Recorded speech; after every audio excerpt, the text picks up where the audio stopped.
Sa may liig ba na Yan, magre-repair ng ano, tire puncture yung dalawang kasama ko. बस हो गया बस हो गया हो गया तो आया नहीं अभी तक आएगा Yan, kasi iingatan nila yung kanyang ano, tire sensor. उठाओ उधर से उठाओ भाई आई वाह मालूम है मालूम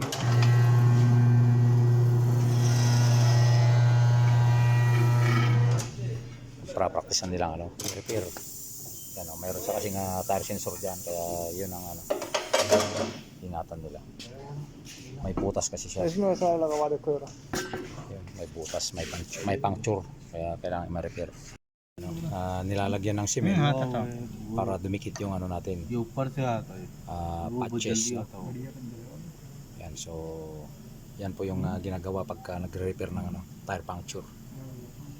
Ito pala yung ano natin, pang repair natin na ano, patches. Yan.